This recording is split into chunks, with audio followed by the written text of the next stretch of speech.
Saludamos a cada persona que está conectada con nosotros a través de la transmisión, a través de este video. Gracias por darle clic y conectarte con nosotros. Y con seguridad que Dios tiene algo para decirte a ti y a cada uno de los que estamos aquí.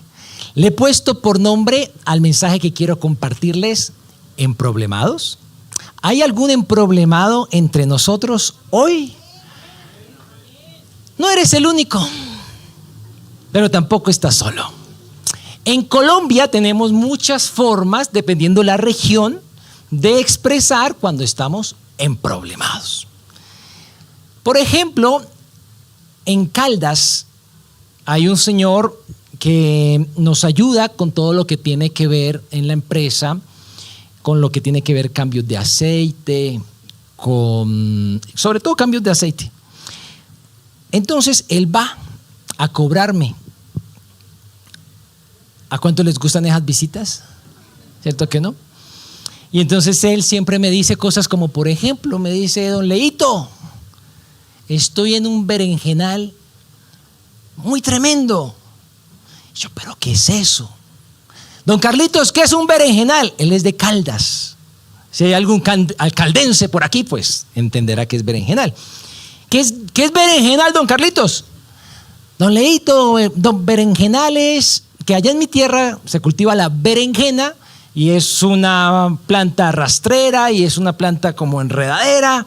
Y eso es un enredadero ahí. Y así estoy yo, en un berenjenal tremendo. Bueno, en otros lugares de nuestro país, o usted, ¿cómo dice, no? ¿Cómo usted dice cuando está emproblemado? Quizá algunos dicen: tengo un chicharrón grande, estoy embalado. Bueno, ¿cómo dicen en su región o en su país? Bueno, si tú estás desde otro país o otra región, ¿qué tal si nos escribes allí? ¿Cómo dicen, no? Algunos decimos: estoy en un culebrero tremendo, o estoy hasta el cuello, o estoy en un lío, o estoy en un problemonón gigante. Y a veces nos añaden: pero no es su culpa, pero estoy mal. Yo me propongo hoy poderles compartir, o más bien responder a una pregunta, y es: ¿cómo enfrentar cualquier tipo de problema? ¿Cuántos tuvieron problemas la semana pasada? Levante la mano. No. Bueno, los que no levantaron, no que yo quiera ser ave de mal agüero, pero esta semana de pronto tenga que enfrentar algún problema, porque la vida realmente tiene esa dinámica. Problemas por aquí, problemas por acá. Yo personalmente, esta semana que acaba de pasar, tuve hartos problemas. Venía el uno, venía otro, ya como que uno, uy, tremendo, Señor, a poner en práctica esta palabra antes de predicarla. Y ahora que usted la va a escuchar, pues le va a tocar ponerla en práctica, porque Dios nos prepara para, ¿cierto? Pero quiero dejar grabada en su corazón una frase que quiero que la escriba en su corazón, si le estás tomando notas, y es la siguiente: tú y yo podemos enfrentar cualquier tipo de problema con alegría. Y eso como que ya nos... ¿Qué? ¿Problema y alegría? ¿Qué tiene que ver problema y alegría? Son como antónimos, son como agua y aceite, imposible. Pero precisamente en la carta que hoy vamos a estar, que es la carta de Santiago, en el capítulo 1, vamos a encontrar esa verdad. Y dentro de este pasaje vamos a encontrar 3 claves que nos van a ayudar a enfrentar cualquier tipo de problema con alegría. Así que, ¿qué tal si empezamos regalándome una sonrisa? Como para ir practicando la alegría. Ahora regálesela al que tiene a su lado. Una sonrisa. Una sonrisa puede cambiar las cosas, ¿cierto? Una blanda respuesta, una sonrisa como que descarga el corazón del otro. Acompáñame y vámonos al versículo número 1. Y dice así: yo, Santiago, esclavo de Dios y del Señor Jesucristo, escribo esta carta a las 12 tribus, los creyentes judíos que están dispersos por todo el mundo, reciban mis saludos. Bueno, la mayoría de estudiosos de la Biblia concuerdan que este Santiago que se menciona aquí no es el Santiago discípulo de los 12 discípulos del Señor Jesús. No es. Incluso entre los discípulos habían 2 Santiagos y dicen que no es ninguno de los 2. Todos concuerdan de que es el hermano del Señor Jesús. Ese hermano que no creía en él. Ese hermano que no daba nada por el ministerio del Señor Jesús. Y eso nos da esperanza de que nuestros hermanos a veces tampoco crean en nuestro ministerio. Pero el Señor Jesús, después de que muere y resucita, se le aparece a su hermanito, resucitado. Y una vez resucitado, todo cambia. Por eso, aquellos que hemos tenido un encuentro con el resucitado, todo ha cambiado. Fíjate que cuando se convierte Santiago al Señor, él hace 3 cosas: le sigue, le sirve y le ama. ¿Qué es lo que hace Santiago? Le sigue, le sirve y le ama. Y es lo que tú y yo debemos hacer una vez nos encontramos con el resucitado, hasta el fin de nuestros días. Y Santiago, a diferencia de Pablo, Pablo demoró varios años para convertirse en el líder que se convirtió. Pero Santiago, en cambio, fue súper rápido y se convirtió rápidamente en el líder principal de la iglesia más importante en aquel entonces y más influyente, la iglesia de Jerusalén. Se convirtió en un líder prominente. Pero quizá usted ha leído o ha escuchado que la iglesia de Jerusalén sufrió una gran hambruna. Y la Biblia nos registra varias hambrunas. Y una de esas es la de la iglesia de Jerusalén. En Judea hubo una hambruna muy fuerte. ¿Y quién estuvo al frente de la iglesia? Santiago. Capoteando esa hambruna, capoteando las situaciones complejas. Como nosotros en medio del COVID, todo lo que tuvimos que enfrentar, digámoslo, en el área económica. Santiago estuvo ahí, ese pastor que cuidaba, que respaldaba, que enseñaba, cómo los anima, cómo los levanta, y logró pasar la prueba de la hambruna. Y al superar esa prueba tan fuerte, hambruna es igual a que falta platica, que no alcanza la plata. Santiago aprendió muchas cosas y daba muchos mensajes en la iglesia de Jerusalén. Los expertos dicen que esos sermones que él predicaba allá fueron recopilados y son, digámoslo así, mini sermones o los bosquejos que están registrados en la carta de Santiago. O sea que cuando tú lees Santiago vas a encontrar eso, sermones pequeños llenos de profunda teología, de practicidad, de experiencia, porque él vivió situaciones complejas y las aprendió a manejar. Así que en esta carta lo que vamos a encontrar es sabiduría y consejo de lo alto, el cual necesitamos para superar y enfrentar nuestros problemas con alegría. Vamos a leer el versículo 2 para ir descubriendo cuál es la primera clave que nos deja Santiago. Acompáñame, por favor, y dice así: amados hermanos, cuando tengan que enfrentar cualquier tipo de problemas, considérenlos como un tiempo para alegrarse mucho. Yo me quedé corto porque les dije solamente alegrarse, pero el texto dice mucho.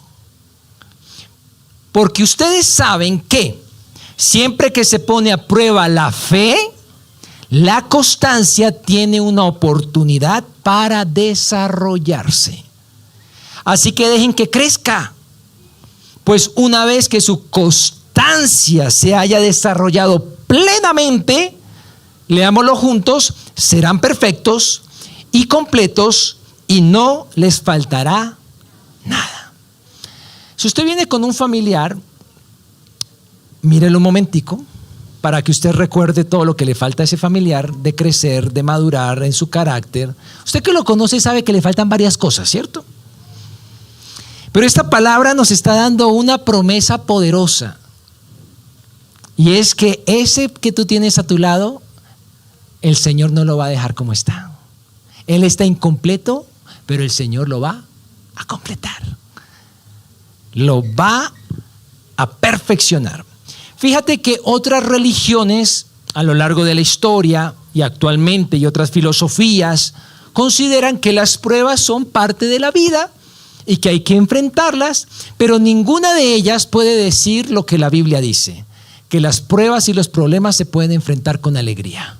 Ellos dicen hay que enfrentarlas, pero ninguna puede decir que se pueden enfrentar con alegría. Cristiano o no cristiano, vamos a pasar por pruebas, ¿cierto? Oiga, pero si la Biblia dice que el cristiano la puede pasar con alegría, yo prefiero ser cristiano. Así que le quiero decir cómo usted se puede volver cristiano. Para que usted pueda enfrentar las pruebas con alegría. Para que tú seas cristiano tienes que hacer 3 cosas. Fácil, 3 cosas. La primera, que admitas que has pecado. Que has hecho las cosas fuera de la voluntad de Dios. Que has hecho las cosas a tu manera. Okay. Lo segundo, que creas que Jesús en la cruz te perdona a través de su sacrificio todos tus pecados. Y que a través de su resurrección te permite volver a Él y caminar con Él como caminó Enoco. De tal manera que si tú admites y crees en su obra, tienes que pasar al tercer paso, que es confesarlo con tus labios. No te puedes quedar solamente con el conocimiento. Tienes que tener una conversación seria con Dios en la que tú le digas: Señor, muéstrame mis pecados y la gravedad de ellos. 2, muéstrame lo que hiciste en la cruz. Ayúdame a interiorizarlo, a recibirlo, a recibir tu perdón. Que la culpa, que la falta de paz, lo que no sé cómo llenar en mi corazón, tú lo puedes llenar a través de tu obra. Y permíteme entender tu resurrección y caminar contigo. Si tú haces eso y le dices: sé mi Señor, sé mi Dios, sé mi Salvador, vas a poder caminar con Dios como caminó Enoco todos los días de tu vida. Y de esa manera van a venir pruebas, van a venir problemas, pero los vas a poder enfrentar con alegría. Ahora sí, ¿cuál es la primera clave para poder enfrentar los problemas con alegría? Mira, hay que tener en claro lo siguiente, que tenemos un Padre bueno. Mira cómo lo describe Santiago en el versículo 17. Todo lo que es bueno y perfecto es un regalo que desciende a nosotros de parte de Dios nuestro Padre, quien creó todas las luces de los cielos. Él nunca cambia, ni varía como una sombra en movimiento. Él, por su propia voluntad, nos hizo nacer de nuevo por medio de la palabra de verdad que nos dio, y toda la creación. Nosotros, y de toda la creación, nosotros llegamos a ser su valiosa posesión. Otras traducciones van a decirlo, llegamos a ser sus primicias. ¿Cómo así? Sí, acabamos de explicar un poco qué era primicias. O sea, nos convertimos, nacemos de nuevo, pero Dios nos va ayudando a madurar, nos va ayudando a crecer y nos convierte en lo mejor, en los mejores frutos de su cosecha. O sea que la persona que tú tienes a tu lado, si ella permanece en Dios, va a convertirse en lo mejor de Dios. No se va a quedar así como está. tiene sus cosas, ¿cierto? Usted, la persona que tienes a tu lado, tiene sus cosas por crecer, pero Dios no la va a dejar así. Dios la va a perfeccionar porque Dios tiene una meta clara: convertirte en su primicia. Para eso necesitas madurar, ser perfeccionado, completado, para que nada te falte. Pero ¿cuál es la herramienta principal de Dios para perfeccionar su obra en ti? Dígala, por favor. Dígala sin miedo. De todas maneras va a pasar. A ver, dígala por acá. ¿Cuál es la herramienta principal que Dios va a usar en ti para cumplir su meta? La prueba. Los problemas. No me hable de eso, pastor, que yo ya con lo que tengo me basta y me sobra. Pero aquí viene la primera clave, escúchela. Enfrentamos con alegría cualquier tipo de problema mirando lo que viene, no lo que está doliendo. Mirando lo que viene, no lo que está doliendo. Porque nuestra tendencia en medio de pasar el valle de sombra de muerte, prueba, el foso de los leones, las crisis de Job y todas esas situaciones, nuestra tendencia ¿cuál es? Enfocarnos en nuestro dolor. Y perdemos de vista que lo que viene después de pasar esto es un perfeccionamiento en nuestro carácter. Después de que pasemos el valle de sombra de muerte, lo que nos faltaba, Dios lo va a añadir. Lo que nos faltaba en nuestro carácter, Dios te lo suma. Pero ¿cuál es el proceso? La prueba. Ay, eso, ¿por qué no habrá otro mensaje, pastor? Díganos un mensaje donde vayamos a ser prósperos, victoriosos, sin problemas, saludables. No, yo tengo que decirle el mensaje que dice la Biblia. ¿Puede haber otro lugar donde usted le enseñen un mensaje que diga pare de sufrir? Pero aquí no lo va a escuchar. Aquí se predica lo que la Biblia dice. Aquí nos enseñan es a enfrentar los sufrimientos y a sacarle provecho a ellos. Tu prueba no durará para siempre. Eso sí, tenlo por seguro. Pero cuando la pases, tú vas a mirar atrás y dices, wow, crecí. No soy el mismo. Aprendí la lección, aprendí lo que Dios me quería decir. Así que mucho ánimo para crecer. No te enfoques en lo que te está doliendo porque algo mejor viene. Vamos a la segunda clave que este texto nos regala. Está en el versículo 5. Acompáñeme y leamos juntos este versículo. Si necesitas sabiduría, alguno que la necesite, hágalo saber. Pídasela a nuestro generoso Dios y Él se las dará. No los reprenderá por pedirla. Cuando se la pidan, asegúrense de que su fe sea solamente en Dios y no duden, porque una persona que duda tiene la lealtad dividida y es tan inestable como las olas del mar que el viento arrastra y empuja de un lugar a otro. Esas personas no deberían esperar recibir nada del Señor. Su lealtad está dividida entre Dios y el mundo y son inestables en todo lo que hacen. Y mucha atención al versículo 9.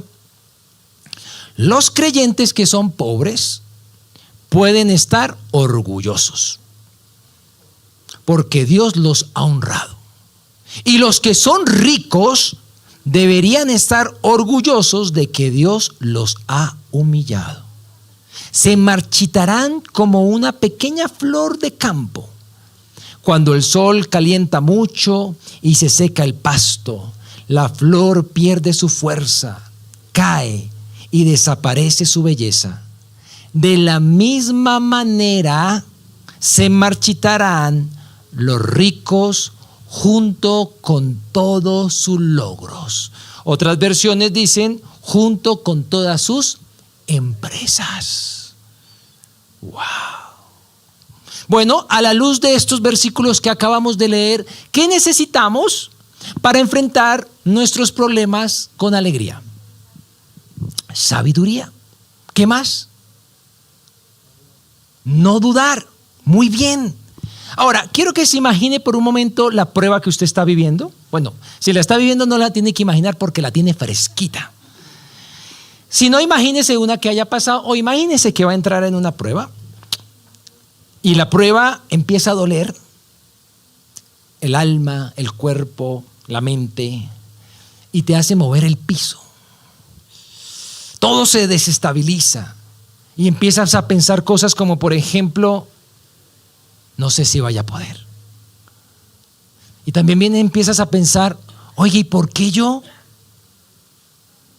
¿Por qué yo tengo que pasar esta prueba? ¿Por qué no más bien a tal hermano? De una vez uno le echa como a alguien ahí la mala.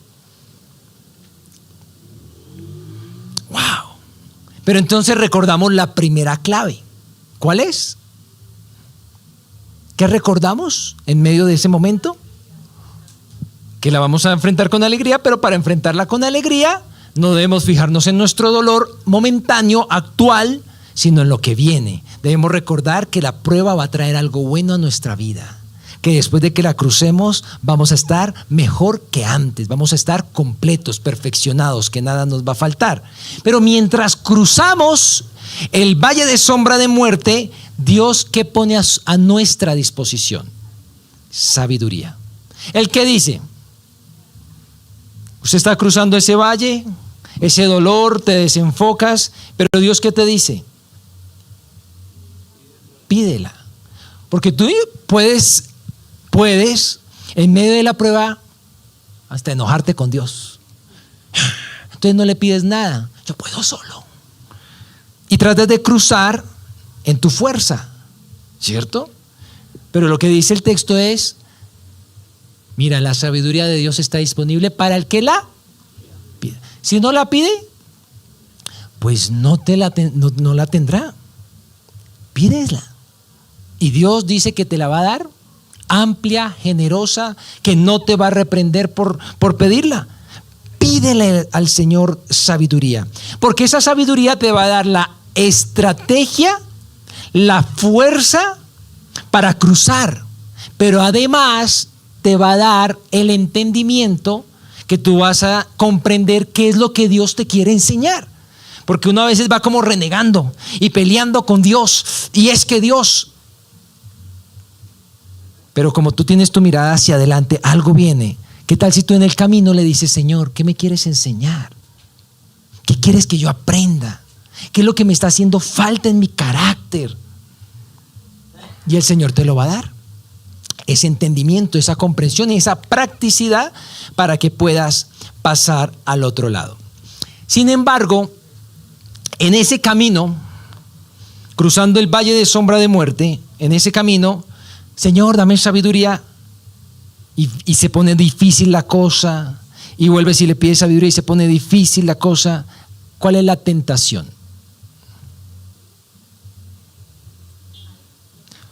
Dudar de lo que Dios nos está diciendo.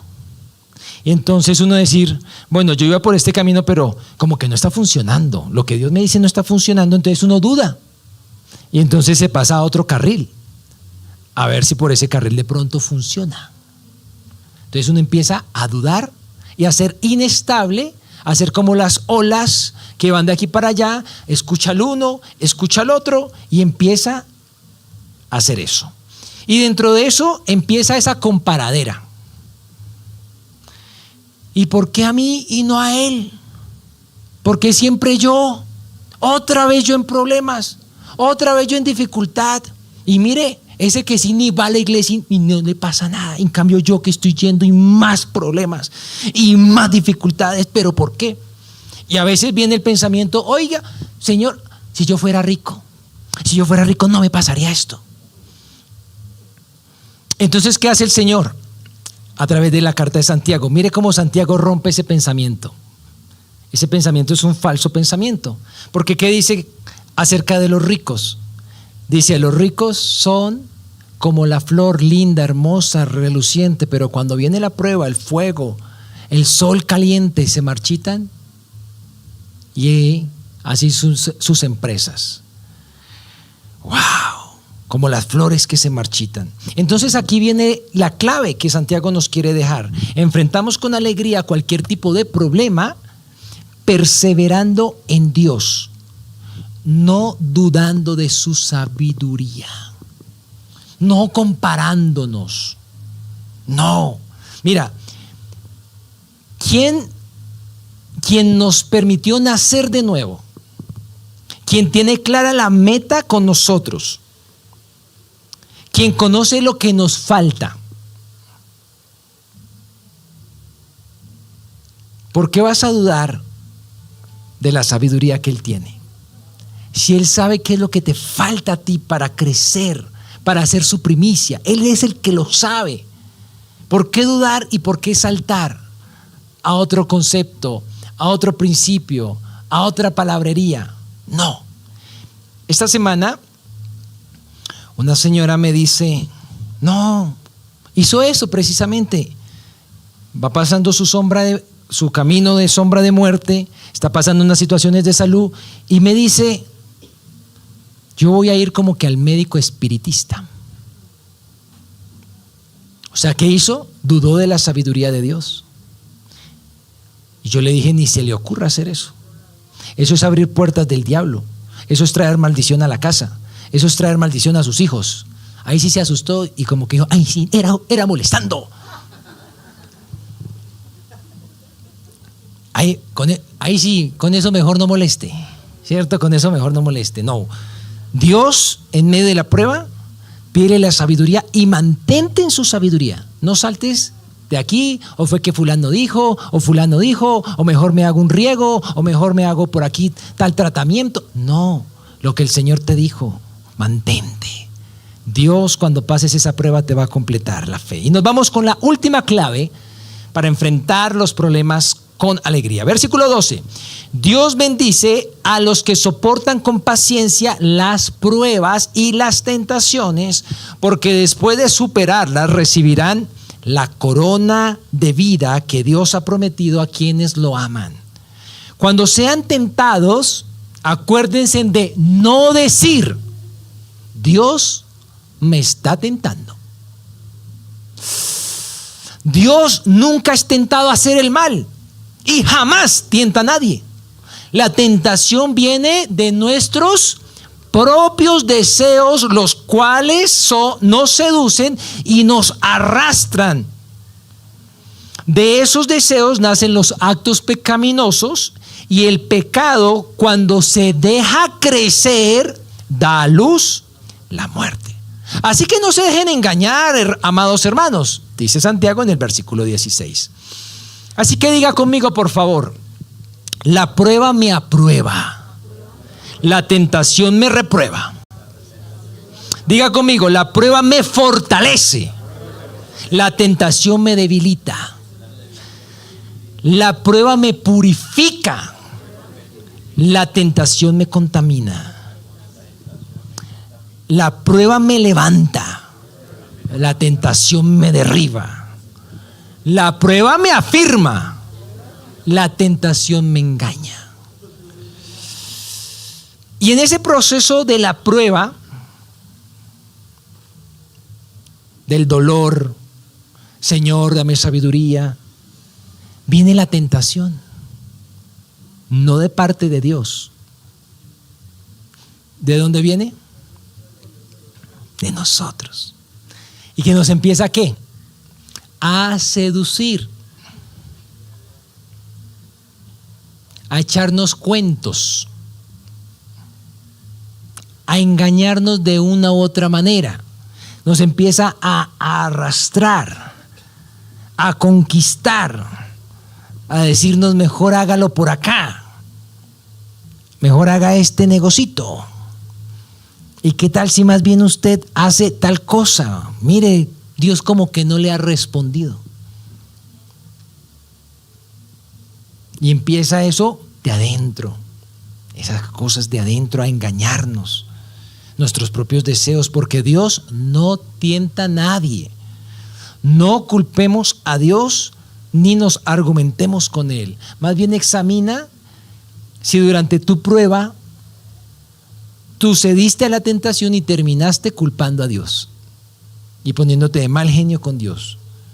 Porque escúchame, Dios quiere sacar lo mejor de ti por medio de la prueba.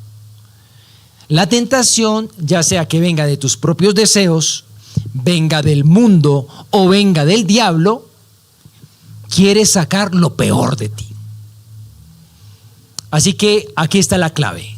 Enfrentamos con alegría cualquier tipo de problema, soportando la prueba, no cediendo a la tentación. Y esa palabrita soportar es, y estamos en un tiempo donde soportar cada vez tiene menos nivel de tolerancia. Antes, usted miraba a los papás, los abuelos, los trabajos eran largos, soportaban muchas cosas. Ahora un muchacho entra a una empresa y si medio el jefe le abrió los ojos, ya no soportó eso y cambian de trabajo. Es impresionante. Y en muchos aspectos. Un matrimonio hay que aprender a soportar. Si usted quiere que perdure, hay que soportar. ¿Cómo durar hartos años hasta que la muerte nos separe? Soportando. Pero hoy en día una pareja se casa y no se soporta nada. No va a perdurar ese matrimonio. Hay que soportar. Hay que soportar. Y no que el matrimonio sea una prueba. No vaya a pensar eso.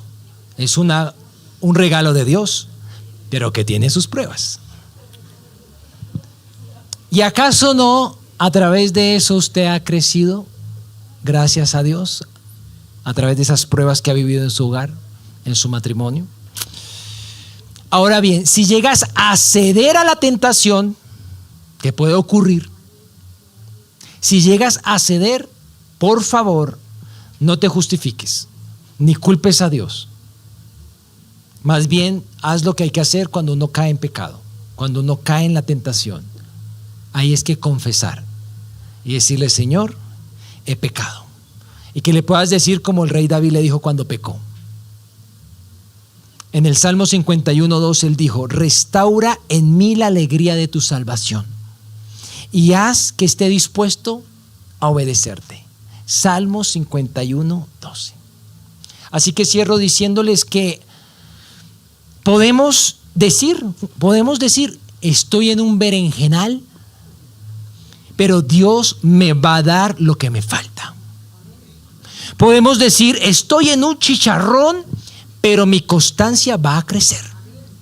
Podemos decir, estoy embalado, pero el Espíritu Santo me va a dar la sabiduría para salir de esta. Podemos decir, tengo un culebrero, pero no voy a dudar de mi Señor. Podemos decir, estoy hasta el cuello, pero no me voy a comparar con nadie ni a renegar. Podemos decir, estoy metido en un lío, pero no vamos a culpar a Dios. Podemos decir, estoy en un problemonón, pero Dios tiene la solución. Recuerde, Dios te ha permitido nacer de nuevo.